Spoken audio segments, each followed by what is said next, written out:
traductor automático é algo así como casi un imposible, non? É dicir, é confiar a unha máquina que ten unha certa programación un traballo que a un ser humano costalle bastante.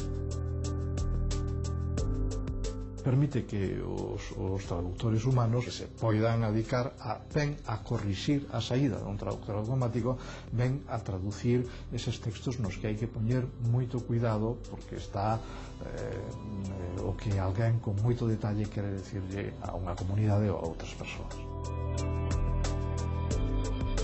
Teño aquí un texto preparado, por exemplo, di tengo que abonar la huerta, luego tendré que abonarme a una revista, pero primero debo abonar la factura correspondiente, ¿verdad? Como se traduce abonar do castelán para o galego? Pois depende, non? En certo contexto é fertilizar, en certos contextos é abonar, en outros é aboar. E o problema está en detectar de forma automática cales deses contextos fan que nos teñamos que mover nunha dirección ou na outra, non? Estes pequenos detalles necesitan unha enorme cantidade de traballo moi fino por outra parte porque son os que dan precisamente a calidade do traductor.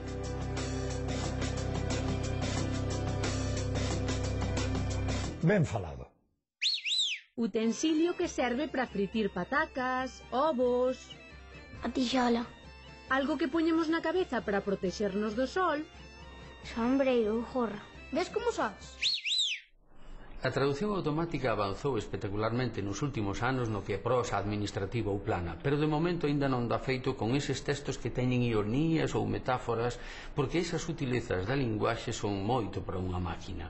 Eu provei a darlle a un traductor automático a traducir ao castelán a frase galega non me dá xeito, e devolveume isto, non me dá modo. Vostedes ben que isto non resolve nada, porque non me dá xeito significa non me acae, non me resolve nada, non me ven ben, non me gusta, e moitas outras.